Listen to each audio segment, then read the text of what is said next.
Okay, everybody, welcome to the latest episode of All2ReelToo.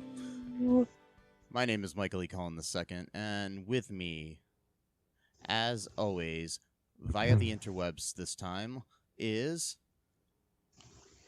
Matthew, computer guy. No, Matthew Computer Haas. So you are a computer. Yeah. Computer. So Yeah. I've been friends with a computer all these years. Pretty much, yeah. Wow. So, do you wear tennis shoes? Yeah, occasionally. Okay. So, was the Disney film The Computer Wore Tennis Shoes based on you? For legal reasons, I'm not allowed to confirm or deny that, so. Well, yeah, Disney does have a lot of lawyers. Yeah, so I'm not of liberty to talk about that. There was a pretty big settlement when it came to that, so I want to make sure I keep my money. Okay. I have no idea what that movie is. It's a movie made way before either one of us were born. But okay. Anyways, look it up, people. It's a good movie, actually. If I remember correctly, I haven't seen it in like 30 years. But so today on the show, we are doing our second part on cancel culture. We did an episode primarily focusing on J.K. Rowling last time, and this time we're going to focus on it a little bit more in general, maybe a little bit on Miss Rowling as well. But basically, to start out, I'm going to give a short definition of what cancel culture is. This is from the Urban Dictionary. I know it's not like a real, it's not Merriam-Webster, but it still works. Cancel culture is a social attitude that facilitates the unanimous agreement amongst multiple people that somebody is worthy of hate and slander due to controversial behaviors they have engaged in. Things like using a racial or homophobic slurs, saying the N-word, or even offensive videos or tweets by someone from several years in the past could lead to their cancellation. Basically, the original goal, it says here, behind the movement was to make people who were in a position of power feel the consequences of their actions. They didn't want their social status to shield them from the repercussions of offensive behavior.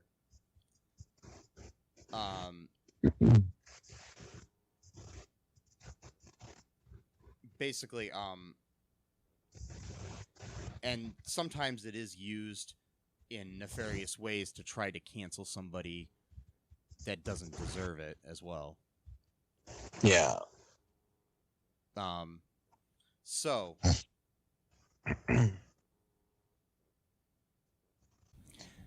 basically, there are people, that are trying to sometimes cancel people that don't deserve it.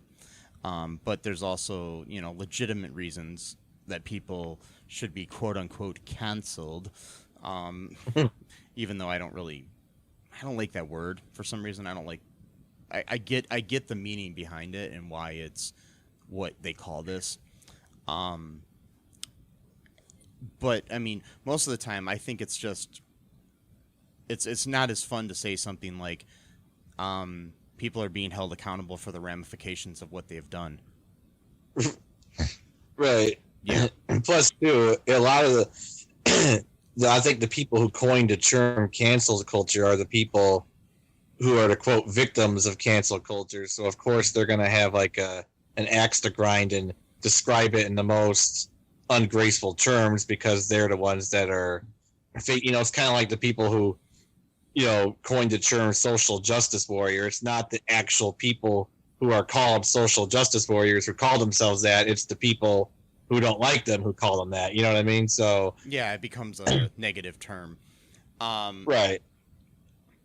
So, I mean, examples of people being, quote unquote, canceled include,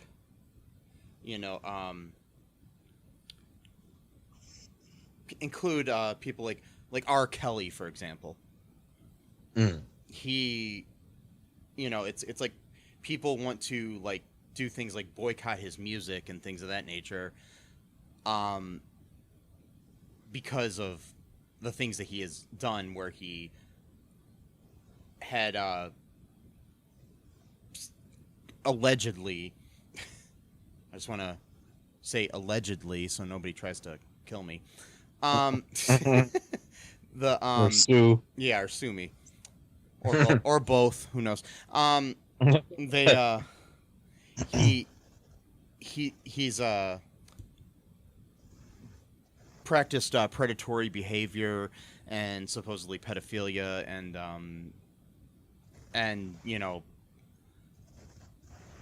taking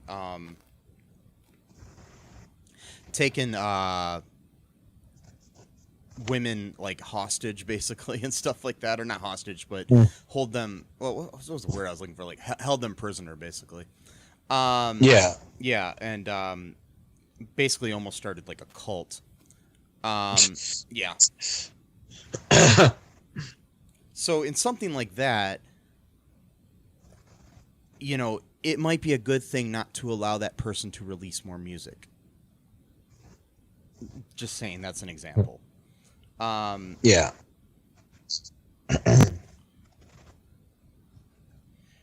There's somebody like Ryan Adams, the singer. He had an alleged relationship with an underage woman back in 2013 who was or underage. Okay, I'm not going to say underage woman because I even hate that word. A girl who was 14 years old, a child, a child. Right.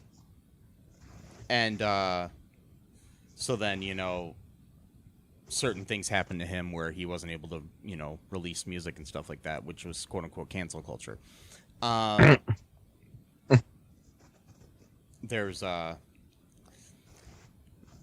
comedian Shane Gillis last year was announced as one of the new cast members of Saturday Night Live, and then the same afternoon of the announcement, news broke that Gillis had a history of making defamatory comments about Chinese Americans, LGBTQ people, and women during episodes of his podcast with fellow comedian Matt McCusker,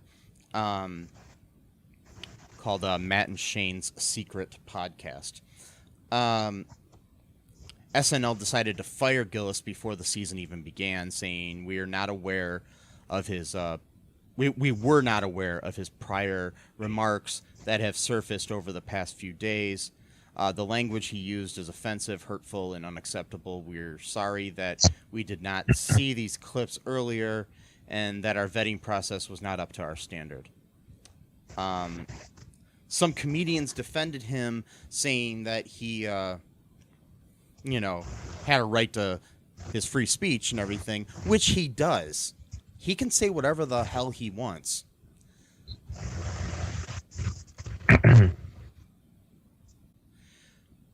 So yeah, some comedians have come to the defense of Shane Gillis, um, saying that he could say whatever he wants. Like I was saying, you can say whatever you want, and you have the freedom of speech to do it, but you do not have freedom from consequences. That's the main thing people do not seem to understand when they have their arguments about freedom of speech, because they're all like, oh, whatever happened to the First Amendment? The First Amendment still exists. It's just a private corporation or company like SNL or something like that can fire somebody even before they started working, because of the actions that they have done. It's like anybody can do that. I mean, you can even be censured like the president has been by Twitter and TikTok and other social media things because of lies you say or anything like that. Because the difference is Facebook or Twitter are private companies, that are allowed to create their own rules. You can't walk into a Walmart, for example, shouting the N-word and expect not to be kicked out of the store. Right. And people act like, oh, somebody is being treated badly because of stuff they said on Twitter or wherever. For example, like Roseanne saying the racist things that she said on her Twitter got her fired from the show that was named after her. Yeah. The main reason for that is ABC, who produces the show, has the right to do that because they don't want to be associated with someone who is racist. And they can do that. It has nothing to do with Roseanne not having her First Amendment rights and her freedom of speech. Sure, she could say whatever the hell she wants. I don't have to agree with it. You don't have to agree with it. People can agree with it. Whatever they want to do, that's what we have as society. It's just you're not immune to consequences for the actions that you do. Right. Like I was saying last episode was, this stuff has been going on even before the internet. It's just that with the internet, you have a wider audience, for the things you say. But like I said in the last episode, if like I had a job like at like a at a car lot or something like that, and my boss happened to catch me at a diner, like saying verbally abusive things to a waitress. My boss is probably going to fire me because I'm a bad reputation for his business. Well, nowadays, it's much easier to quote catch someone than it was like say in the 1970s. But this type of thing's been going on for a long time. It's not a new thing. Just you kind of be more careful, I guess, nowadays, and a lot of people choose not to do that. So. I mean, the difference is people will complain and say like, "Oh, we can't, we can't do the things we used to do in the 70s." Okay. Well, no, there's this thing called progress. There's this thing called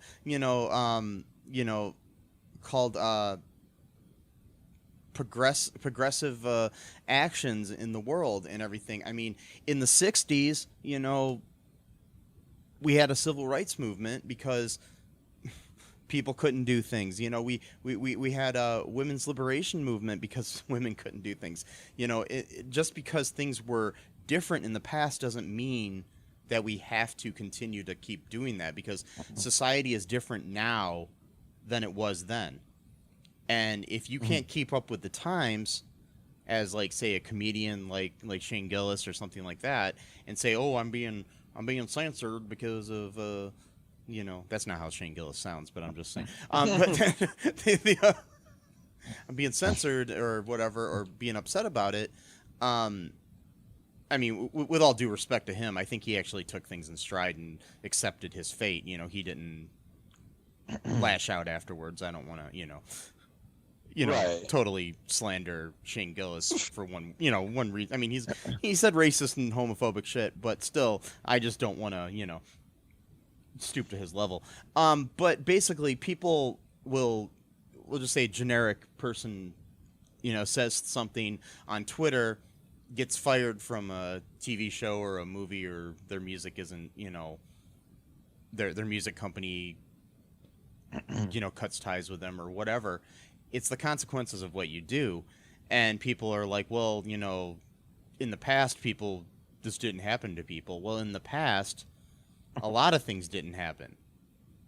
That's what happens with society. I mean, in the past, we didn't have the internet. In the past, we didn't have cars. In the past, we didn't have, it's just things progress in the world, and we've got to keep up with that. Like, if you're a comedian, for example, who says, "Oh, I can't say edgy or offensive things." Yeah, you can. You can say whatever you want, but you're going to have consequences for what you say.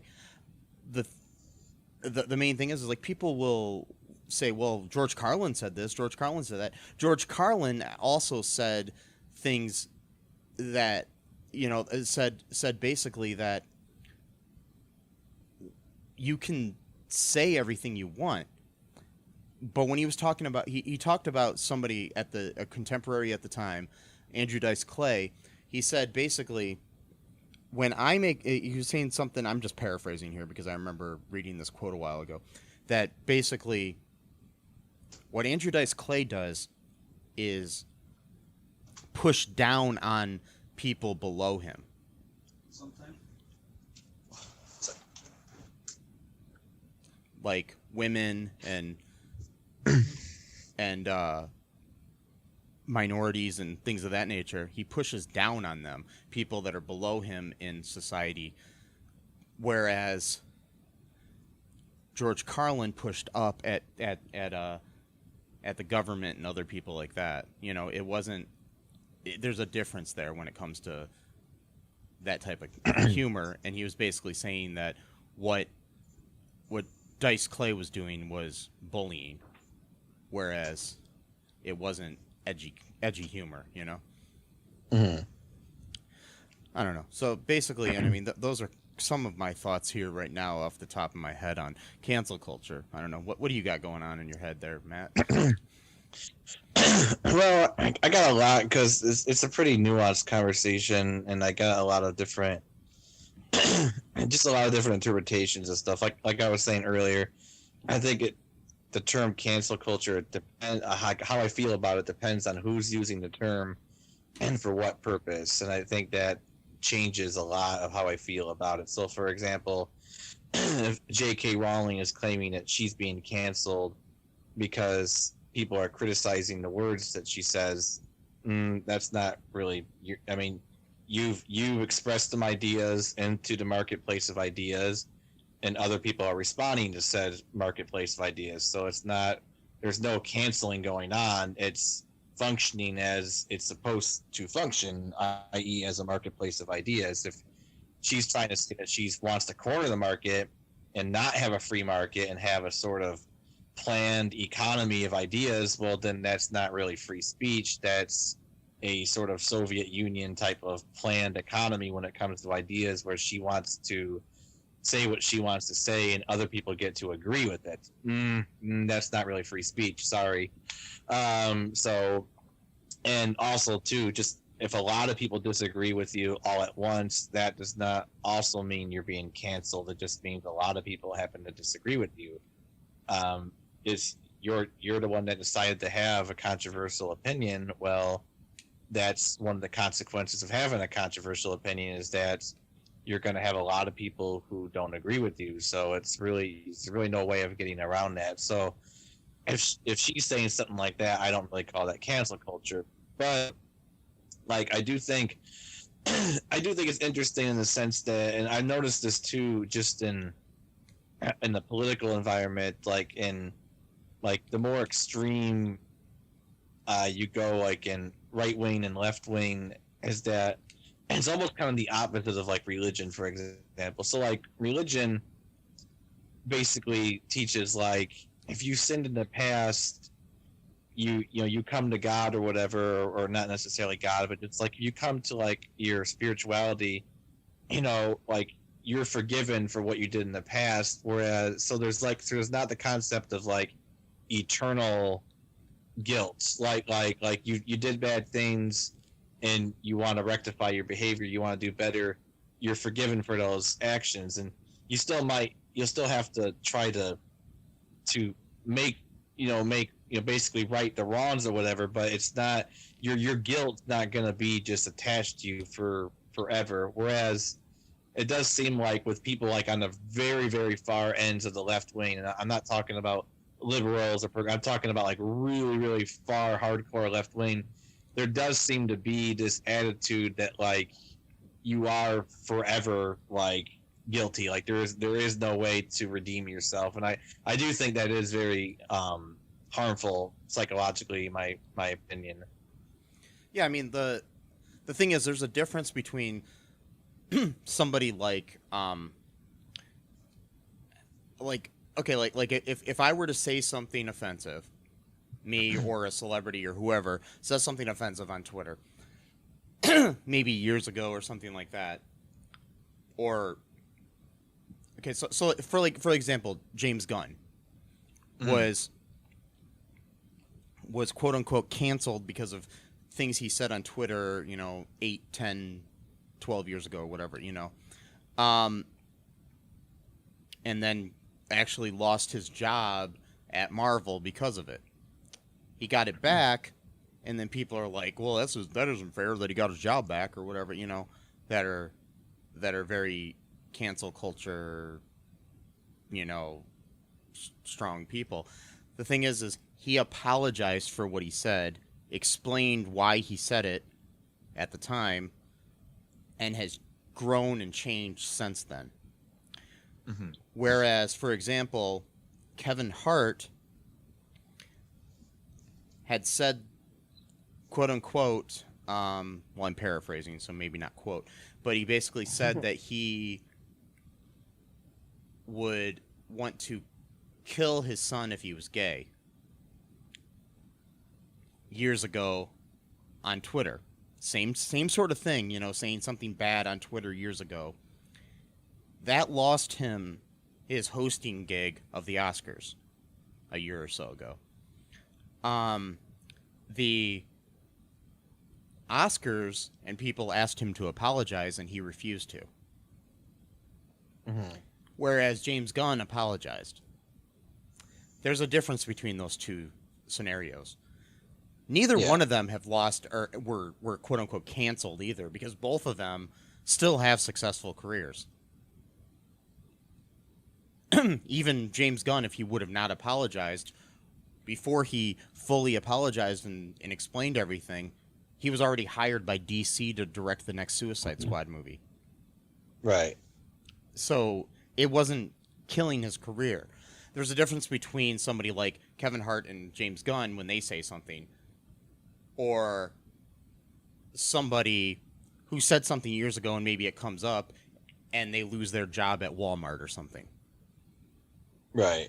Because that can destroy somebody's life, whereas I'm assuming James Gunn and Kevin Hart have good savings accounts, and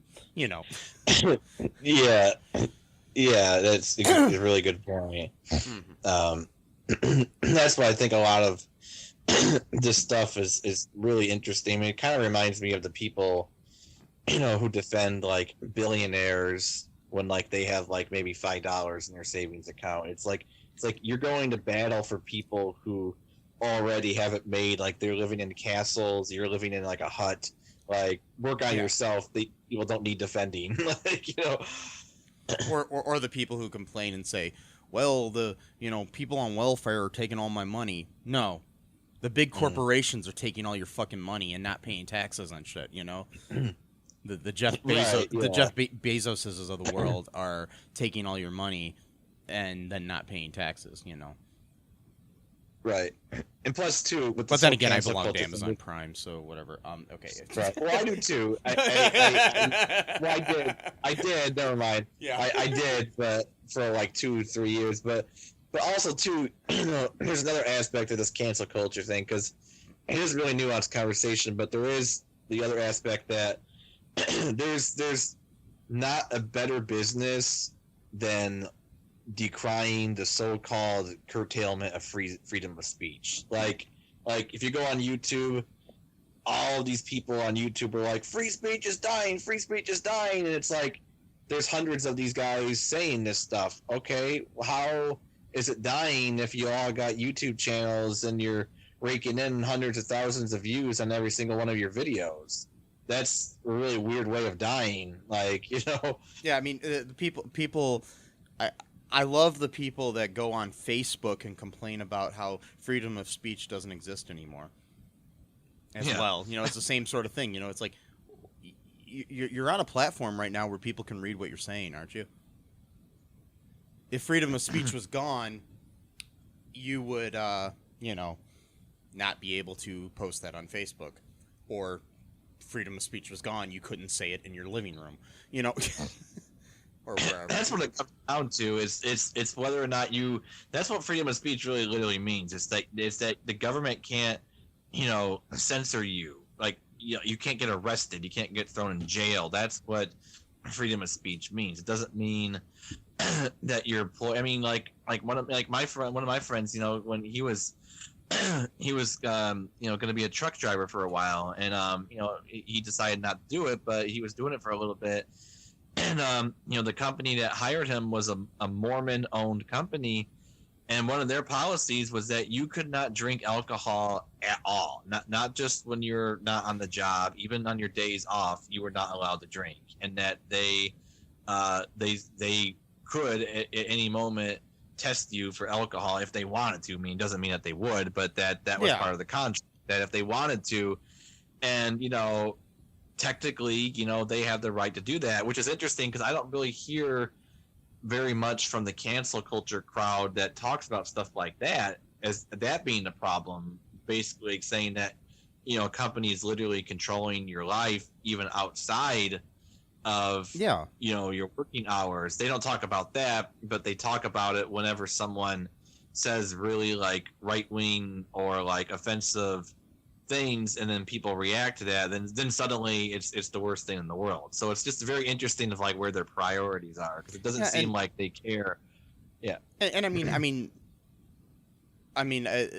literally that Mormon company has the right to do that. I mean, that's their if it's within their policy of their company. I mean, it's not curtailing anybody's rights, because that person still has the right to drink, but has consequences for it if they want to be employed at that place. Yeah. I mean,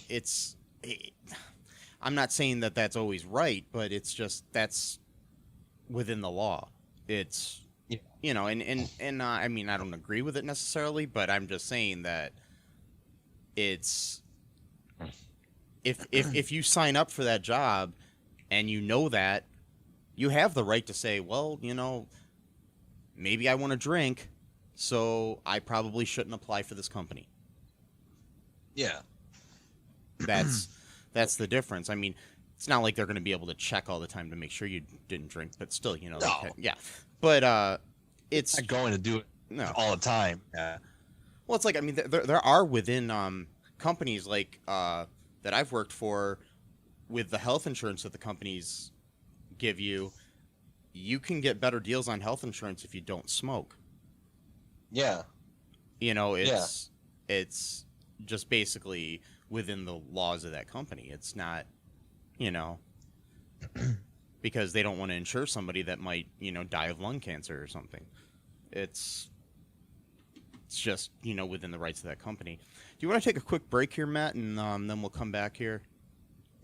Yeah, we can do that. This. Okay. Hey, folks, this is Michael E. Cullen II from the podcast that you're listening to right now, along with Matthew Haas. We just wanted to tell you about our great podcast called Super.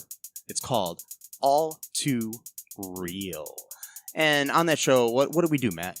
We watch biopics and then we talk about whether or not the movie matched up with the real story or not. So It was a lot more exciting than that, though. Yeah. So we analyze the real story and the real story. Get it? Get it? Real. You know? Yeah, they're spelled differently, Yeah. folks. You can guess which one I said which way. Uh-huh. Anyways, so sometimes we have a guest, sometimes we don't.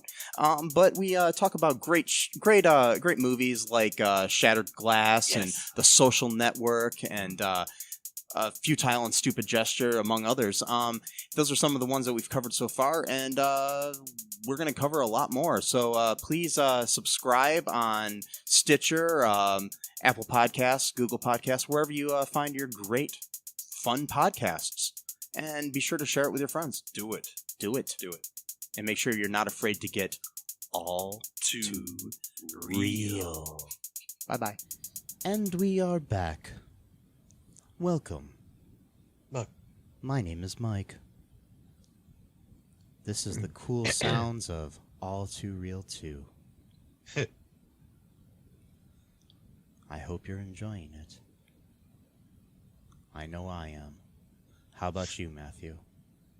It's very soothing. It's like have like a nice little ocean wave sound in the background or something would be nice. Like a seashell, yeah. So, back to cancel culture. Yeah. So, Stuff. one of the recent things that has come to light, and recent, I mean by like a month and a half ago, Matt and I both watched the TV show The Flash, which you would know because we've done an episode on here about the Crisis on Infinite Earths. They recently fired the actor Hartley Sawyer, who plays Ralph Dibny on there, for tweets in his past. He has apologized for those tweets, but they were basically containing misogynistic and racist references. The statement from the CW was that Hartley Sawyer will not be returning for season 7 of The Flash.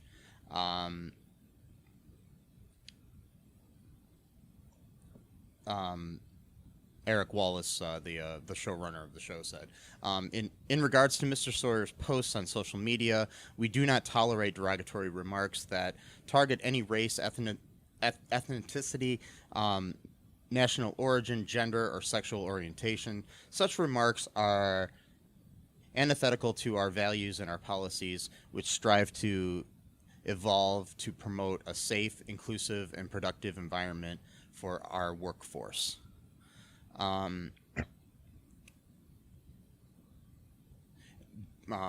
Lead actor on the show, Grant Gustin, had come out and said that he was shocked, saddened, and angry when he saw the tweets, and then he said words matter. The showrunner, Eric Wallace, who I just mentioned, had also said, this morning, many of you learned that Hartley Sawyer will not be returning for Season 7 of The Flash. Concerning his social media tweets, they broke my heart and made me mad as hell. And they're indicative of a larger problem in our country. Which is true. I mean, there is things like that.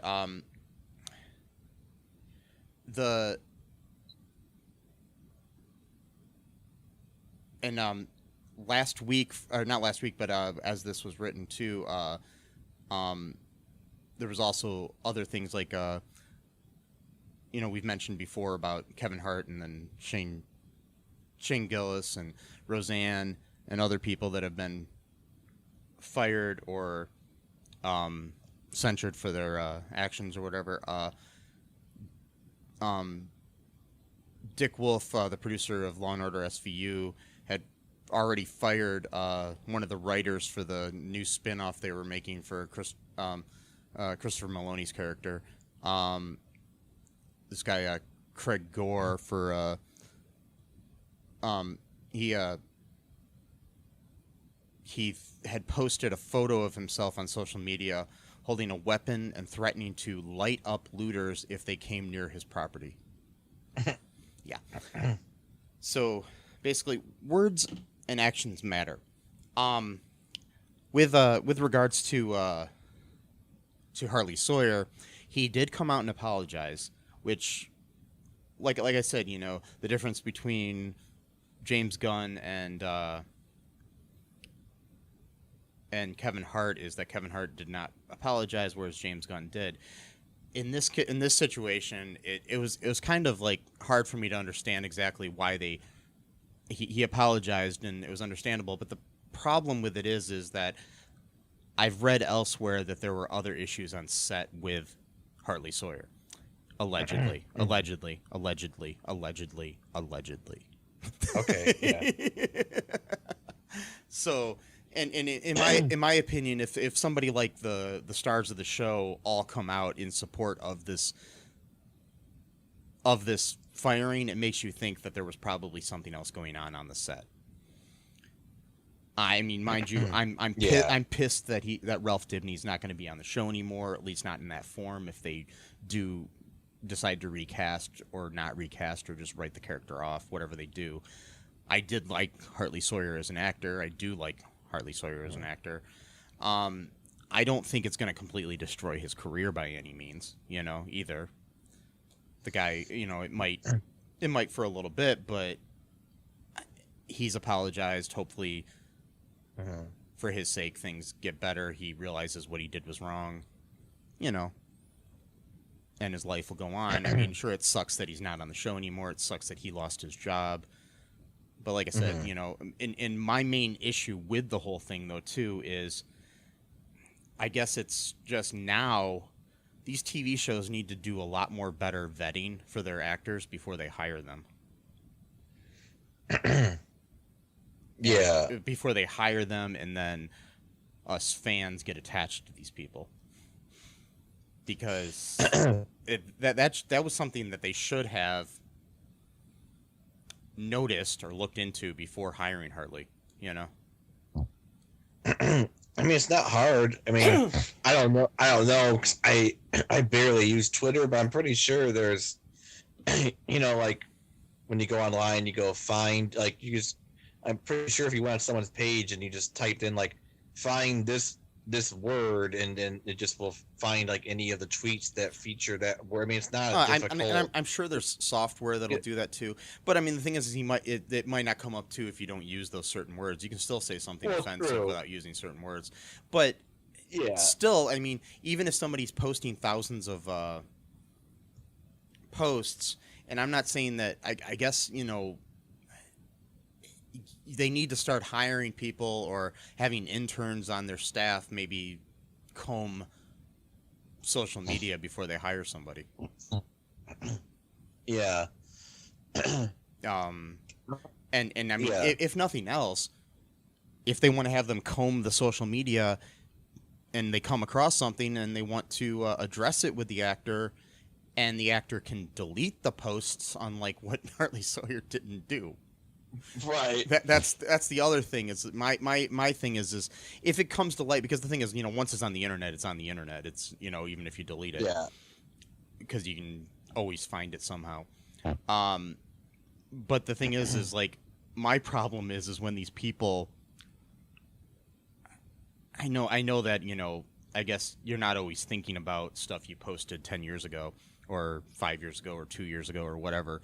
But if there's something in your past you might be worried about, you might want to think about it. Or, if you're getting into this industry of acting or music or whatever, sports, whatever, you might want to look at your past actions and maybe, delete that Facebook post, delete that, TikTok video that is offensive, whatever the fuck it is, that Twitter thing, just, do it.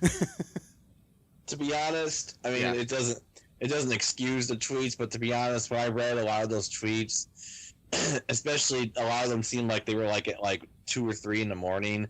They sound like he was drunk when he wrote them, which doesn't excuse him. But that could be why we may have forgot that he even did it. Like he was drunk when he went to bed, and then, yeah. But my thing is, though, too, I would, it's you can police yourself too, though. I mean, you could. I've posted things that I've regretted on Facebook and then deleted them. Nothing. Yeah, me too. Nothing. It's never. You know, I just want to clarify. It's not been anything racist or homophobic or whatever. It's been usually, you know, something like where I'll post a vague post or a vague book sort of, you know, post Right. where it's like basically something where I'm going through some depression or something, and I post something where it's basically like, you know, my life sucks, blah blah blah, and then I think about it later, and I'm like, yeah, that's gonna make people think I'm just a depressed person all the time, so I delete it later. Right. Or if it's a news article that I find out is not really true, That's a big one. I've done that too. I delete that, you know. or a meme. Sometimes I have posted it. My issue is the people that keep those up. That's the problem, you know. Right. You know, you tell somebody that something is wrong, and they continue to, you know, let it sit on their page. Yeah. Like, yeah. See, I'm kind of torn on the Hartley Sawyer thing, and it is partially selfish because I love Flash so much, that show, and I love that character so much, Ralph Dibny / Elongated Man, and so it is partially a sort of a not a totally objective opinion. You know, there's emotions, you know, that are involved, and I just wonder though at some time, like if there can ever be a cutoff year, like how far, like, so if someone says something 25, 30 years ago, like how far do we take it, basically, is what I'm starting to wonder sometimes, because, like, you know, I don't know, like, I just wonder sometimes about that kind of thing where it's like with J.K. Rowling, for example, she's currently doing stuff. It's not from 10, 12 years ago and she changed her mind. These are her current beliefs, and she's, as of this moment right now, still typing those things out on Twitter. You know what I mean? Or like Roseanne when she was fired. Those were the things she said about Valerie Jarrett. She said currently at that time. You know, it was like and she's not showing any sense of changing her opinion. And if in fact it's actually digging in deeper, like, you know, Roseanne especially, she was doing that. Or the Shane Gillis SNL situation where they found these. That's the other thing too. They should have vetted him better too, and they actually admitted to that, you know, in their statements and stuff. But like the stuff he had said on his podcast. But then again, you know, I don't expect somebody to listen to every episode of a podcast, except for all of the listeners that are listening right now. You should listen to every episode. No, anyways, but his the things in his podcast were just like months prior to him being hired. Okay. It wasn't like years ago, like he started the podcast 10 years before that or something. I mean, I don't know when the podcast started, but these episodes of the podcast where he was making these insensitive comments about Asian people and other things were just mere months before he was hired at SNL. You know, it's just... So it's the same thing as with Roseanne, where it was a current thing, or with J.K. Rowling. And I understand. I mean, the things with Hartley Sawyer too. I mean, I think there's more to it. That's my main thing. Is it's not come out completely, but this is just my speculation. Nothing that I've read or know, or anybody that I know told me any of this. It just seems like he may have been difficult on set too. Yeah, okay, yeah, that makes sense. So, like, this could have been, like, the quote-unquote excuse. Not really excuse, but just... Or the straw that broke the camel's back sort of thing, you know? It's... Right. It's, and to be clear, I read most of the tweets, and a lot of them were really bizarre, weird stuff. Like not even... Like, I've dealt with people who are into, quote, edgy humor or whatever, but, like... I read one of them. I don't remember exactly what it was, but it was like something like him saying, like, one of my favorite hobbies as a teenager was like abducting homeless women and cutting off their breasts. Like, that's not even edgy humor. That's just like really depraved. Like, it's not even funny. It's Right. not funny at all. It's really yeah. sick. It's yeah. So like I can understand even like that being 10 years old of like someone reading that like you were like thinking of that stuff like 10 years ago. That's kind of weird. Like why were you like why did that thought come into your mind like even at any age what like or any year not just Yeah, I this mean, year or last year. if you're writing a horror movie and that's the motive of your killer, that's different. But it's not Yeah, something you just even tweet. so I mean, still that's just whatever Or I mean, I'm sure there's killers. I know there's killers out there that have done that because I've right, listened to a lot yeah. of true crime podcasts and a couple of them I've listened to. That's actually happened. But Okay. yeah, but that's just out of context completely on Twitter makes no sense whatsoever. If he was writing a screenplay, sure, but keep that in your fucking screenplay. Don't put it on Twitter. Right. Yeah, don't put your screenplay on Twitter, but then don't let it be known that it's an actual screenplay and not just your own personal thoughts or whatever.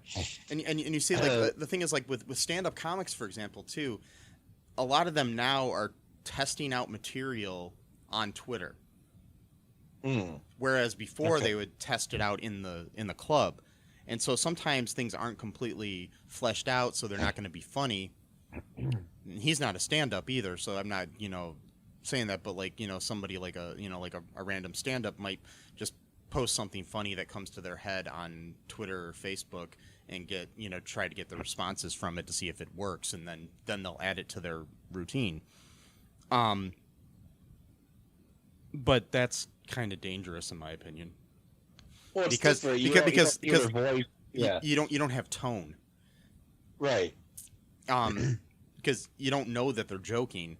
Whereas like if you're at a nightclub or a comedy club or even a big stadium or something and somebody is saying something, it's different. And I mean, with all due respect too, I don't think what Kevin Hart said was right at all, but who knows, maybe the tone that he would have said it in concert would have been different than what he said on Twitter. I'm not defending him, but I'm just saying that, it's not good for somebody like him or anybody else to put something out on Twitter. That's the problem with the written word. We read into it what we want to. It's the written word is like art of any kind. Like if I look at a painting, I might see something different than what you see from it. The same thing with written words. There are certain things. I mean, certain things are just exact. Like if you say something like, "I love pizza," that just means you love pizza. It doesn't mean anything else. And I'm not trying to reference Pizzagate or anything here too. Let's change that. Let's change that. I love Pop-Tarts. And yeah, like if you just say I love Pop-Tarts, that basically means you like Pop-Tarts. Yeah. But, you can take something that is maybe edgy humor and it's different, on the tone, but there's also the thing, like I said, with this thing that George Carlin had said in the past about how you're pushing down on people is not really good humor. When you're making fun of marginalized groups, that's not really humor. That's just bullying. Yeah. I mean, if that's the difference where people like, for example, if somebody in the media is critical of President Trump, he gets all butthurt about it and says that he's being bullied and they're trying to cancel him or something like that. Him or even J.K. Rowling too. The fact is, but both of those people have a lot of power and money. Right. It's and what she's doing, for example, J.K. Rowling is attacking a marginalized group of people with when she's attacking trans women. It's she's one of the richest authors ever, probably the richest, you know. And I mean, her books have sold more than, you know, like almost as much as the fucking Bible. You know, it's just right. Yeah. It's not like with her. It's she's not being canceled. She's still making 3 more of the Fantastic Beast movies. Those movies. So that would be perfect right there. If they actually did cancel the Fantastic Beast series after the first 2 movies, then she might have a leg to stand on. But even then, she doesn't, because she still has more money than the Queen of England. But yeah, you know what I mean? But they're not. They're still going to make the 3 extra movies. And Warner Brothers, you know, they put out this really, really, really timid little response, basically talking about like the importance of diversity or whatever. But they made sure to not criticize her. So it's like, if she's such a victim right now, why is the studio cowering in fear before her? You know, and even if they decided not to work with her and she decided to just, you know, cut ties and not make any more Fantastic Beasts movies, she still has the ability to write books, even if she just self-publishes them because she can afford to, and she has enough of a fan base that people will buy them. Right, and with her, it's like she's clearly seeking attention, because she's still. I mean, I stopped following her. I don't even pay attention to anything she's saying for the past month. I don't hear anymore. But she's clearly trying to, you know, just get you know, keep people paying attention to her. And you know, one of the recent things she said was that allowing transgender children to transition is like a new form of, quote, conversion therapy, which is one of the most disgusting things that she could say, because conversion therapy is literally where a child says that they're gay and the parents say, no, you're not gay. We're going to send you to this camp where they're going to torture you into saying you're not gay. And she's saying that parents who accept their transgender children is the same thing as doing that. Like, it's basically the exact opposite. It is, well, it's the exact opposite. Yeah. But and she, you know, obviously got mental health issues right now, and she's reacting. And like I said, again, you know, she's playing the victim here. She's trying to say that she's being bullied by people. Right. The thing is like, I'm not saying that, you know, rich and powerful people can't be bullied, but they can deal with it. Better than some you know, poor, you know, person who's transgender who now has to deal with the fact that their favorite author doesn't like them or hates them, really detests them more, basically. Like and that's what I'm saying. It's just like, you know, because I mean, it's not like this is some random author who, you know, wrote a couple books or something. She wrote probably the most successful children's book series in history. Yeah. And was very influential in a lot of these people's lives, especially, you know, trans and gay people and marginalized people, because a lot of them saw themselves in the characters in that book. I mean, those books. It's just totally antithetical to like what she was trying to say with those books. At least that's what people were interpreting that she was trying to say with those books, but obviously I guess not. I mean, she may have been at the time too, yeah. But then again, you know, she might have been. I mean, it's just so weird when somebody is very anti one minority but very pro others.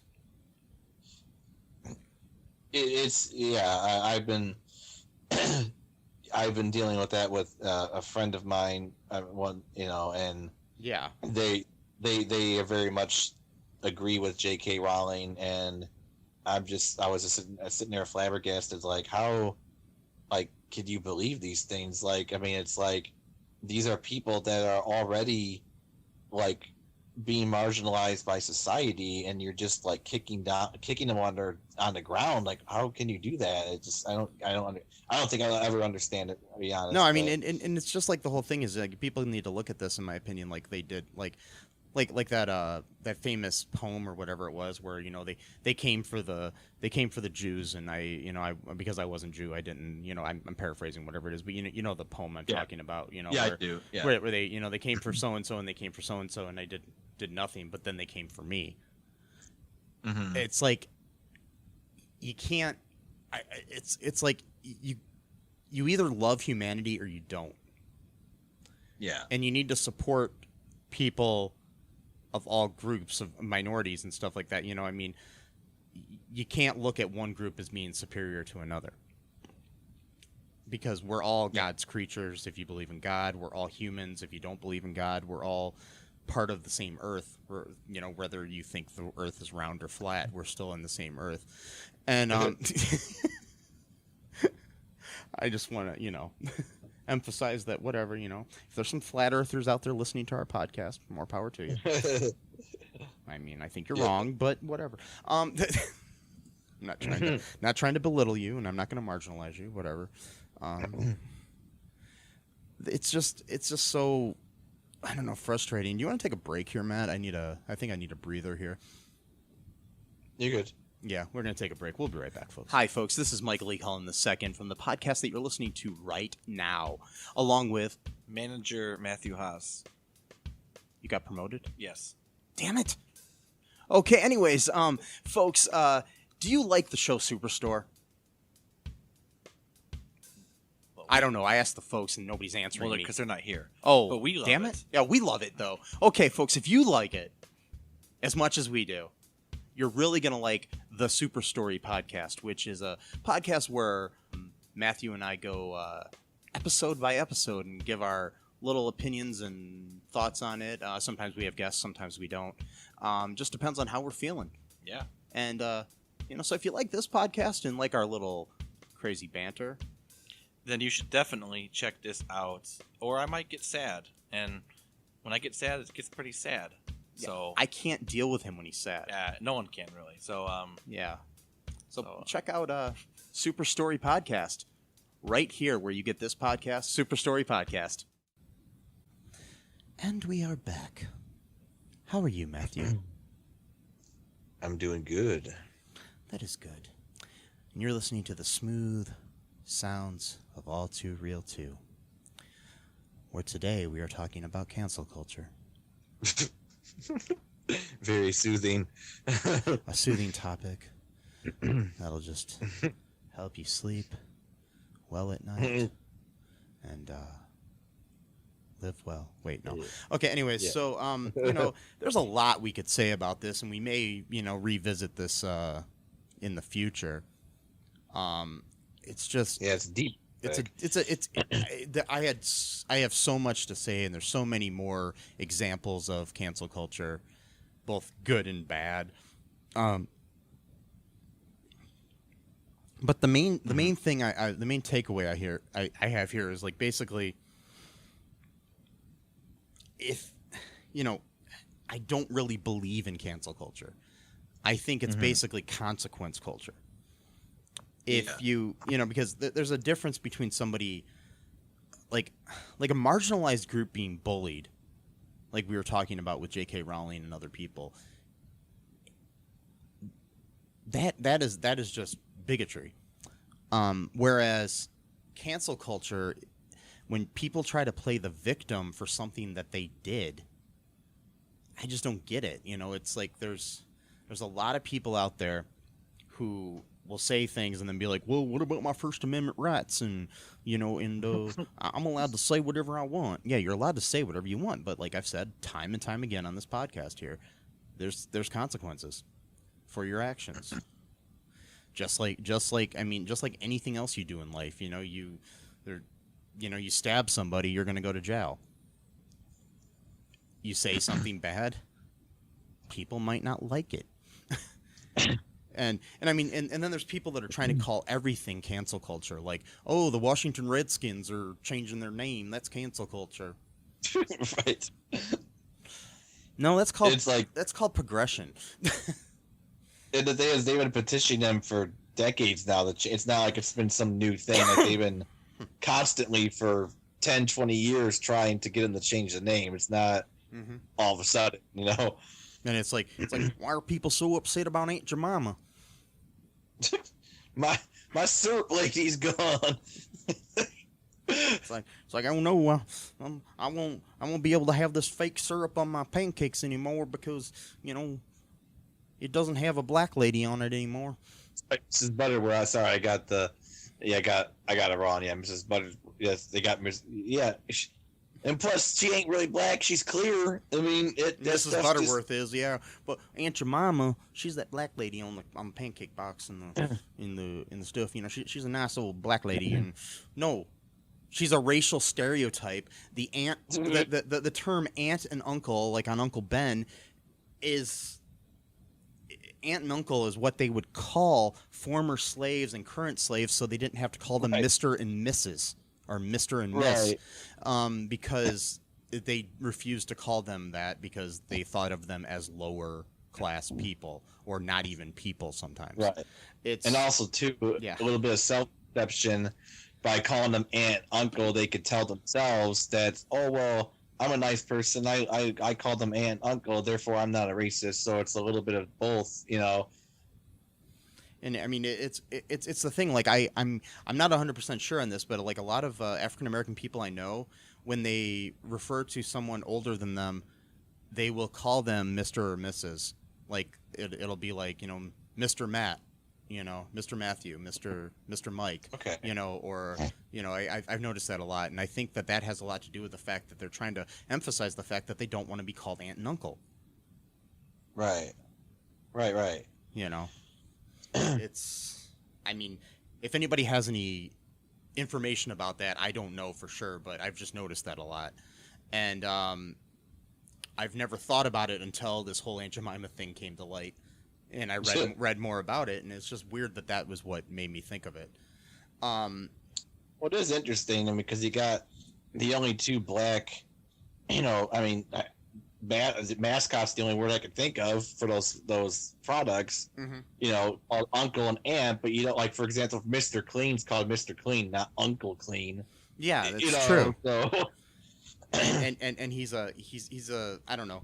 I guess he could be offensive to like pirates. I don't know, or guys, yeah, bald guys that wear earrings. I don't know what. Bald white guys, yeah. Guys that look like Yul Brenner. I don't know what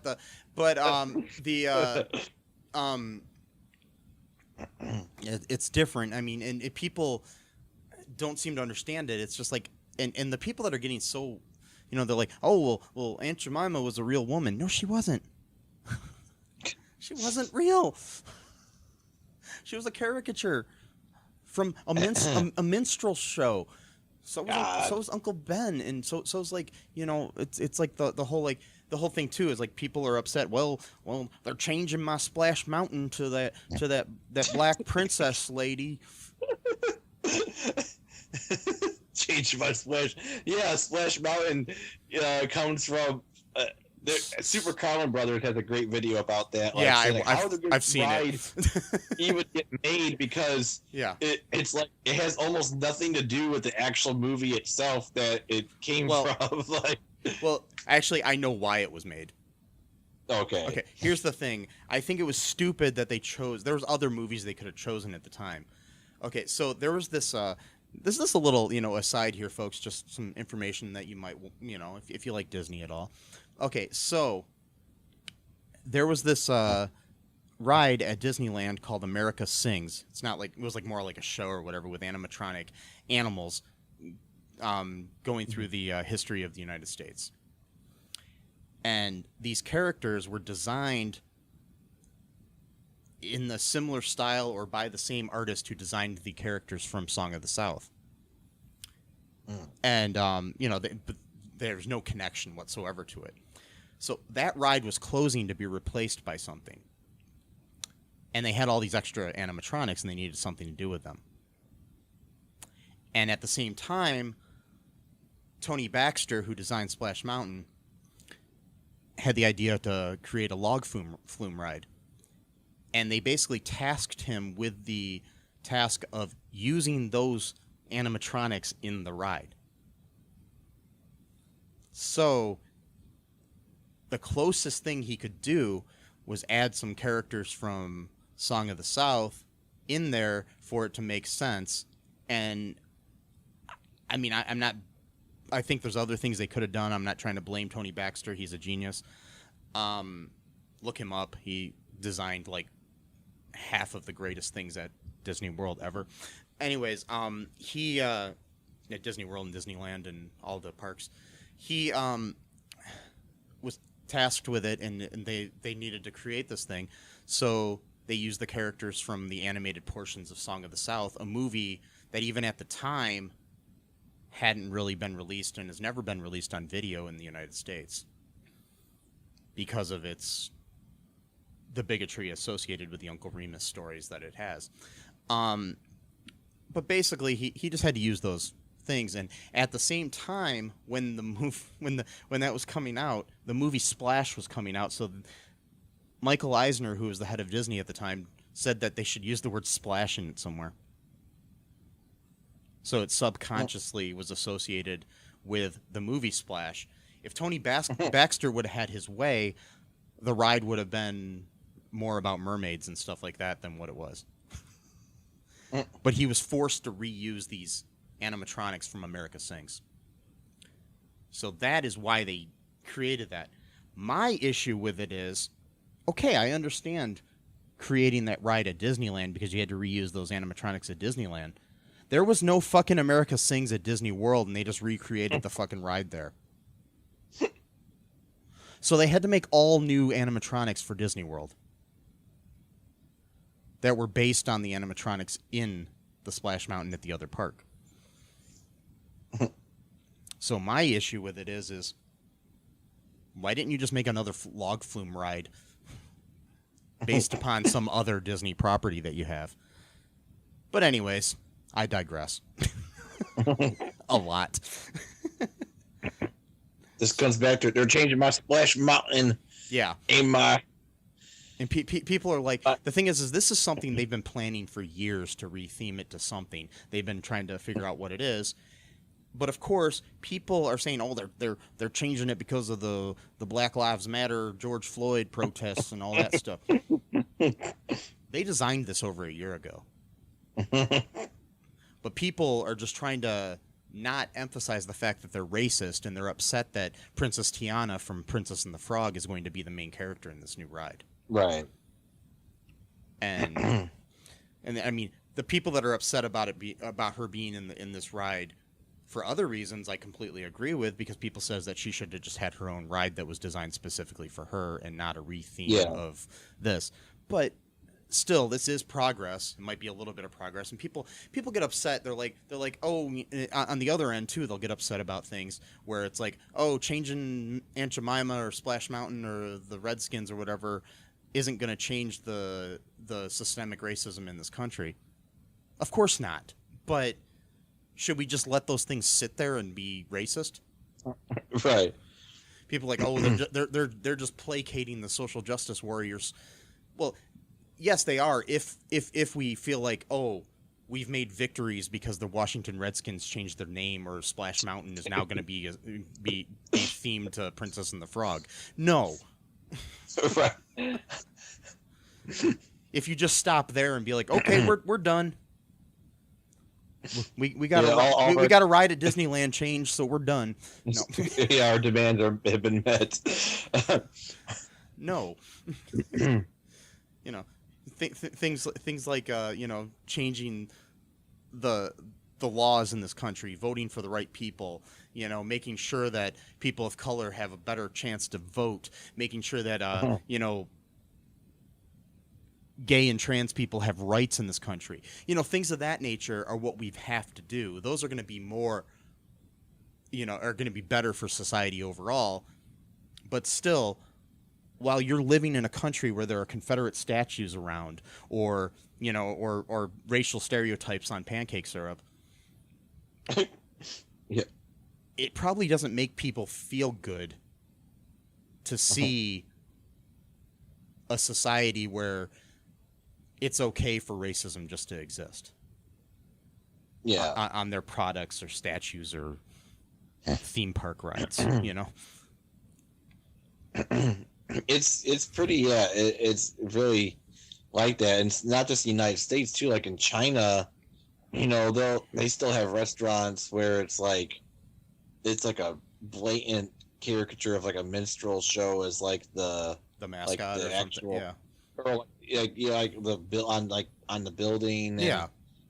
they would have like toothpaste that like has like the N-word as like the actual label of the toothpaste, and just like, And it really wasn't that long ago in this country that we had the same things. right, yeah. And It's just people, weird. it's funny that, like, okay, people understand that we got rid of all of these restaurants and these labels and stuff in the past, and that was okay, but because somehow Aunt Jemima and Uncle Ben slipped through and still were around, maybe they weren't as offensive as some of the previous ones, it doesn't mean it's okay for them to still exist. Right.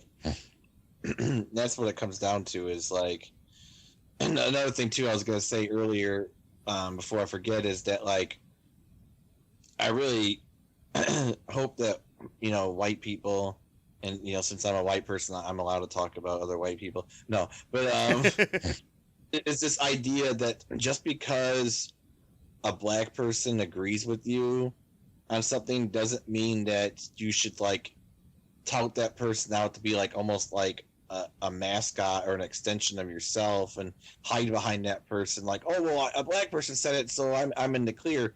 Because it's like, the thing is, it's kind of like the whole aspect of like, I'm allowed to talk shit about my family, not that I do, but I mean, you're allowed to talk shit about your family, but I'm not allowed to talk about shit about your family. You're not allowed to talk about shit about my family, type of thing. So it's like, Exactly. there are internal arguments going on within the black communities, and that's not for us to get involved in like, oh, I'm gonna take this guy's side. That's not our argument. That's for them to flesh out, It's also a sad thing that, like, in this country, when a minority does something or says something, good or bad, it's supposed to represent all of that minority group. Yeah. But if I do something, it doesn't represent all of white people. Like if there's a, like Candace Owens does not represent all of black people. There are different points of view when it comes to black people on that end. Or like the people that are saying, well, what about all the black on black crime? Yeah. Why is it that when a white person kills a white person, it's not called white on white crime? Right. It's or like, when 9/11 happened, all Muslims were supposed to apologize for the actions of 9/11. Right. And it was never enough. It was, No. I mean, you could keep apologizing for ever and ever and ever, and But why should one Muslim have to apologize for the actions of another? I don't have. Right. I mean, Jeffrey Dahmer killed and ate people, and he was a white man. Do I have to apologize for him? right. I didn't kill and eat people. Charles Manson was a cult leader, and Yeah. Timothy McVeigh, blew up a building. Does that represent all of Christians? No. It's just, it doesn't, technically Adolf Hitler was a Christian. Does he represent all of Christianity? No. right. Well, They'll say, well, he was more of a blah blah blah, but no, he still used the church to help bolster his power base and stuff. And that's the funny thing is, it seems like a lot of times with white people and Christians specifically, and I'm not trying to downplay Christians, that whenever somebody does something bad that is part of their society, no, they don't represent all of us. right. But if a minority does something, oh, look at all those so-and-so people, they're doing that. It's like, yeah. it doesn't make sense.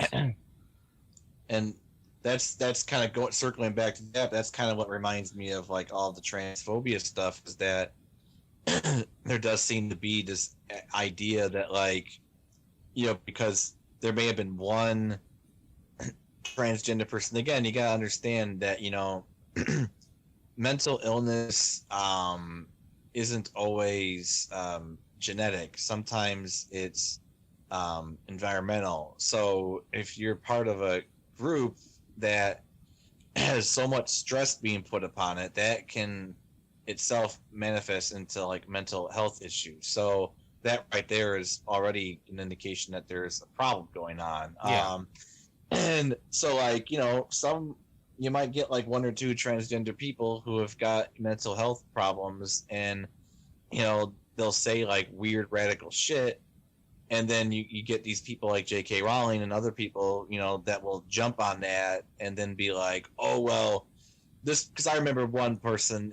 And to tell you the truth, I don't even know. I don't even know whether to believe this is even really a transgender person themselves that even said this, or was just someone pretending to be transgender and then saying something crazy and then go, oh, look what these people are saying. Because again, I dealt with that after 9/11 with all the anti-Muslim stuff, so that's not a new tactic to me. I've seen it for 17 years or 18 years, where, you know, someone will pretend to be a Muslim and say something really, really messed up, and then go, oh my God, look what these people are saying. So anyway, I digress. That's a whole other argument. But like, so, you know, the person that said was, oh, well, you know, they were feeling frustrated that, you know, a lot of people don't want to date transgender people, so that the dating pool, a lot of non-transgender people don't want to date transgender people.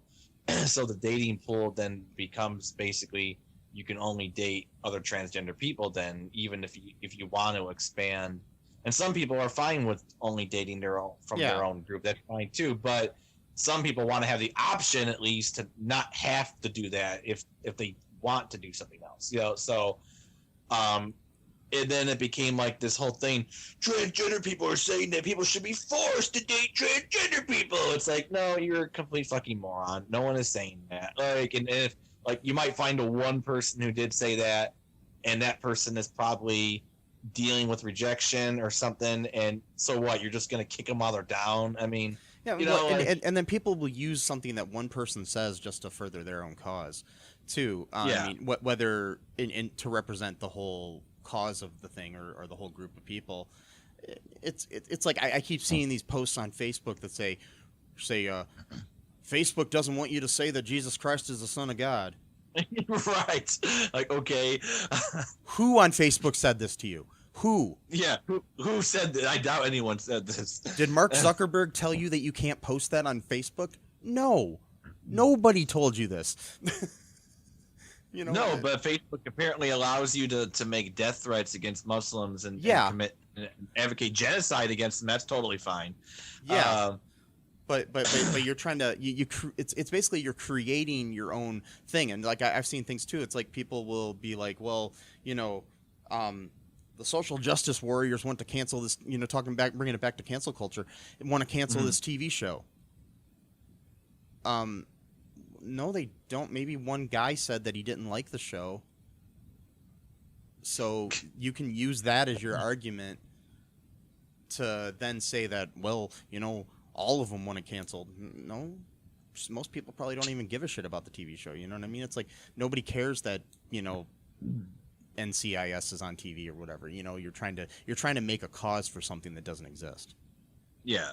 And that's the problem I have with a lot of people. They create that. What they do is it's like, for example, on this video I watched the other day about cancel culture, they were bringing up the fact that at this roast for Alec Baldwin, Adam Carolla got up and he says I just want to, you know, make sure that, you know, after this is over, you know, I just want people to know that these social justice warriors are going to come out and say all this shit about how we're saying all these bad things about people and stuff like that. It's like, no, because most people with a fucking common sense know what a fucking roast is. Yeah. You know, they know that when you roast somebody, you're going to say offensive things. You're going to do things that are pretty offensive in a roast, because if you don't, then you're the idiot and in the minority of the fact that you've never seen a fucking roast, you know? Yeah. A roast is where they're going to make fun of Alec Baldwin or whoever else is on the dais at that thing. You know what I mean? It's just, come on. You know, if you get humor, you know that. And basically, what Adam Carolla was doing there was creating an issue that didn't exist. Yeah. Just to fighting. just to try to be edgy and funny, and you're not. You're basically just trying to create an enemy who doesn't exist. Yes, a straw man argument. Well, Yeah. yeah, basically, and and that's what makes them feel like heroes. Is really what it comes down to. Is that they want to be these martyrs, and they want to be these heroes against these evil villains. And it's just like, you guys, you have a very warped sense of like importance of like what you think of yourselves. You think you're more important than you really are. Basically, like no one, like you're not the person that's standing in the way of like the horde, or whatever. Like, It's just, I don't know. The whole thing is just sad, and we just need to realize that people are more alike than they are different in certain ways, and evil people are trying to use people to pit against each other, like trying to tear us apart and make us see that, point out our.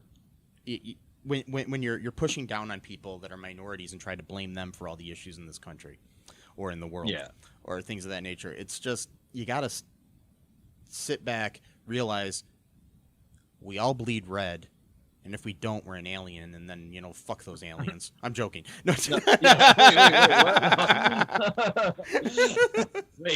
Wait. No. Don't take that out of context, people. No, I was just, I'm just saying that, and I love aliens. Yeah. I like Mr. Spock is awesome, and Dr. Spock. Sorry.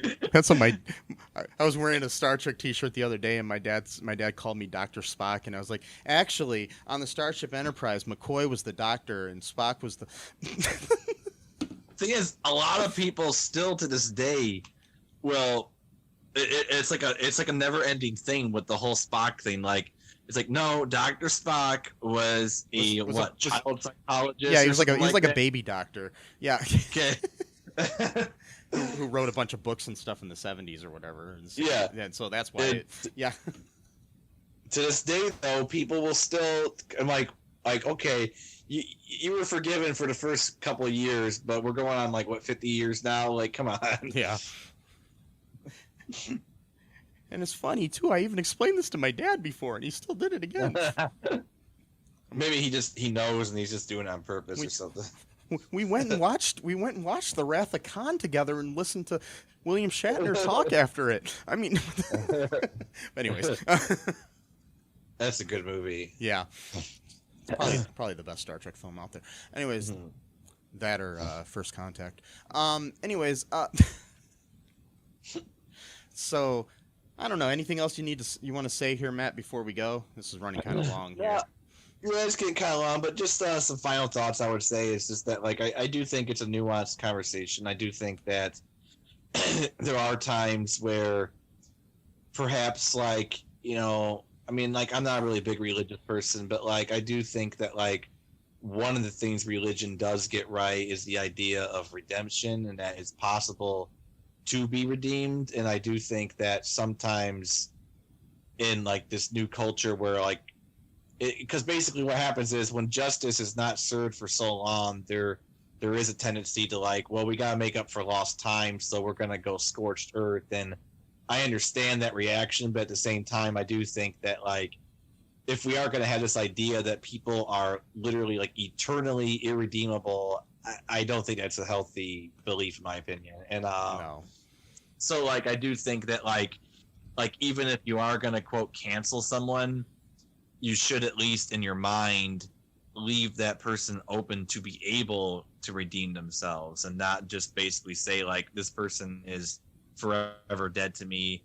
Nothing they can do or say will ever be good enough. I personally don't think that's a healthy. Yeah, I mean, we all make mistakes in life. It's just owning up to those mistakes that is the difference. If you're gonna stand firm on whatever you said, that's different. If you're just dyed-in-the-wool racist or whatever, then yeah, that's what you are. But it's, you know, you got to realize you have consequences for that. But if you're somebody, I mean, there are a lot of people that were at one time racist in their lives and aren't anymore, or people that, you know, thought differently about trans people or whatever. You know, you can change who you are, and we got to give people the chance to change. But you also have to hold people accountable for what they did and make them don't accept an apology, especially one of these backhanded apologies that is like, I'm sorry if this offended you. Yeah, I'm sorry you felt this way. Yeah, exactly. Yeah. And plus, forgiveness doesn't necessarily mean then that person doesn't have to right any wrongs either, depending on what they did, how severe of what they. So, for example, J.K. Rowling, you know, right now is causing a lot of harm to trans people in the world. She might not think she is, but objectively speaking, she is. I mean, just a few weeks ago, a Republican senator quoted her in his argument to basically roll back rights for not just trans people but for gay people too, which is one of her arguments for hating trans people, is that she's trying to protect gay people. Well, an anti-gay person is using her now to go against gay people, so yeah, even her they're backfiring against her so-called intentions. I mean, and in a lot of those laws, you know, that are just civil rights laws in general are intertwined for all minorities, not just the ones that you're trying to push forward. So you got to realize that, you know, if you're one of these idiots who hates one minority and not another, it's all or nothing sort of thing, you know? Yeah, exactly. It's because it's kind of like, you know, I know it's kind of a weird example, but like like like the situation like Baha'is in Iran, like, so like for a while I did not really like it when the Baha'i institutions would like say we're not going to be political, but only when it comes to Baha'is in Iran will we ever say anything political. But like someone said something to me once that made sense to me. He says, well, you know, again, this person was being diplomatic, and they're like, yeah, I could see where you're coming from. So they kind of took me off the defensive, you know, like, and says, but try to look at it like this way, like Baha'is are like the lowest of the low in Iran. So it's like, if you could secure Baha'i rights, then everyone else is going to be better off because of that. Like, you know what I mean? So like, yeah. And it made sense to me in a way. It does. I mean, you know, so like it is kind of like, well, it's like the whole Black Lives Matter thing where people respond with all lives matter, where they don't understand that all lives don't matter until Black Lives Matter. And it's not trying to say that Black Lives Matter more or whatever. It's that Black lives just matter. What was it? Yeah, there was a dude, the guy who was the guest on Behind the Bastards when they did the Behind the Police, and he was saying something like that. Propaganda was his name, or I think so. Yeah. He was saying like that's like the lowest bar there is. Like literally, like Black lives just matter. Like we're not even talking about rights. Yeah, there's civil rights. We're just look up Michael Che's Netflix special called Michael Che Matters, and it's he has a whole thing about it, and it's just basically my favorite part of it is at the end of his little part about the All Lives Matter, because at one point he just says he does say the whole thing, and that might be where Prop got it. He just basically says we're not looking for anything extra, we're just looking to matter. Right. And then he says people don't try to be racist. They hit you with that slick shit where they say all lives matter. They're not coming right out and being racist, but you know the thing is, it's like he says around 9/11 next year he's gonna walk around with a shirt that say all buildings matter. Right. Yeah, see how that works out for him. Yeah. Because all countries matter on 4th of July, you know. Why are you paying attention about America? All countries matter. Yeah, because he right before that he also says something. I mean, I'm paraphrasing what he says, and just look up the special. It's a great special overall. But he says something. You know, it's like it's basically that. You know, there's you know, it's like, oh, slavery, that was like, you know, hundreds of years ago. You know, get over it. Civil rights, that was decades ago. Get over it. police shooting. That was a couple weeks ago. Get over it. Right. But 9/11, never forget. Right. Yeah. Exactly. It's just like what? Ugh. This country is just and people fucked saying that sometimes. now about coronavirus. You know, so like what? I think it was like 3,000 people were killed on 9/11. Yeah. Okay, well that was really bad, but you know, so far almost 150,000 Americans have died of coronavirus. So that's like the equivalent of like 50 9/11s. Like, I mean, and, Yeah. and people are just saying like, it's live with it. You know, it is what it is. Well, it's only a small percentage of the humanity that's dying.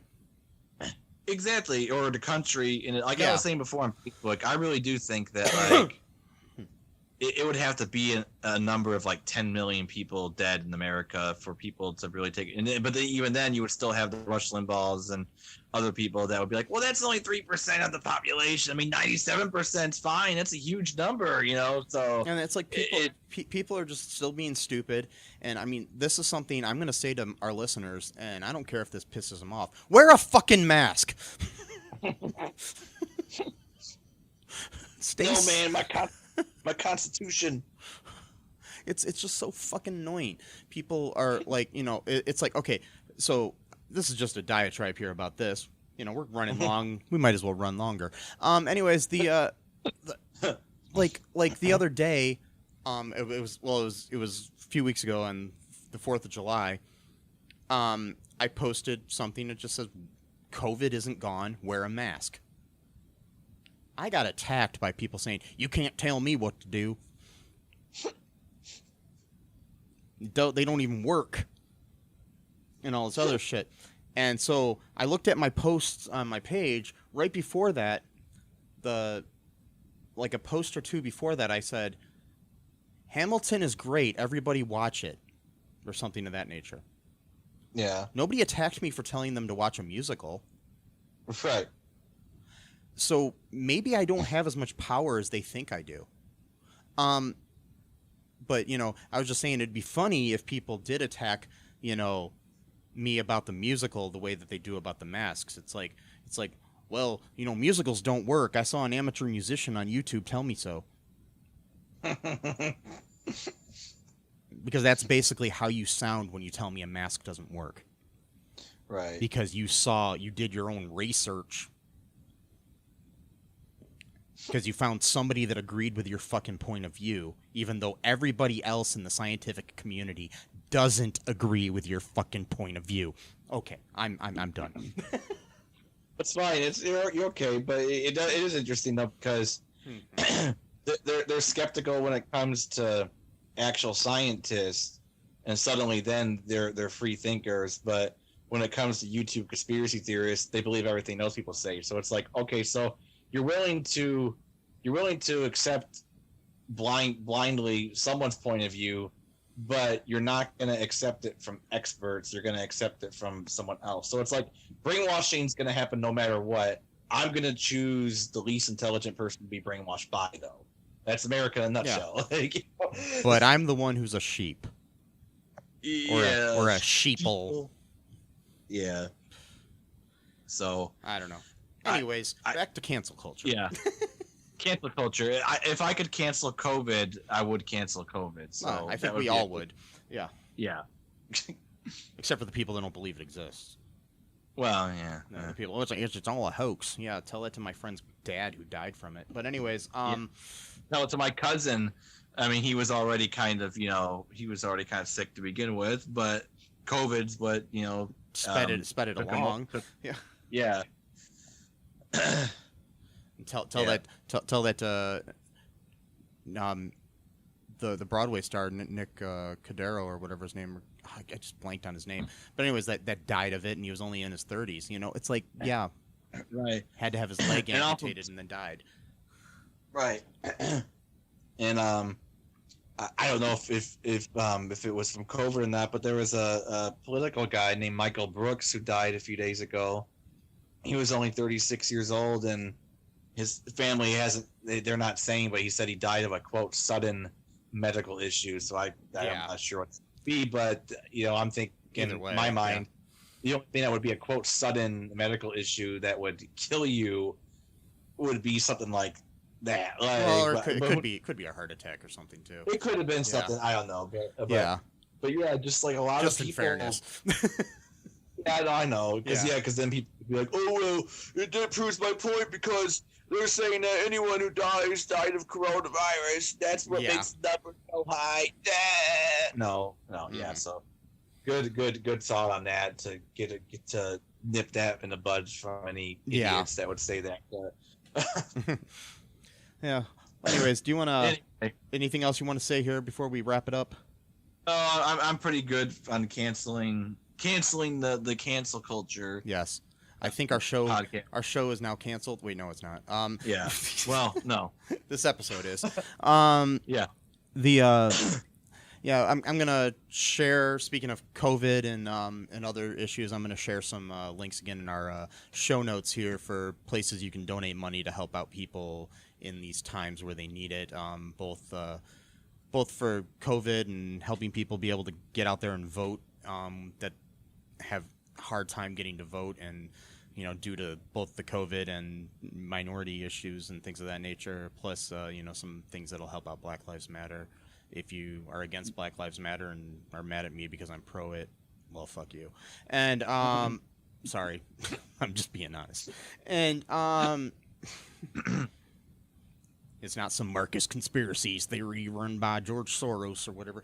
Anyways,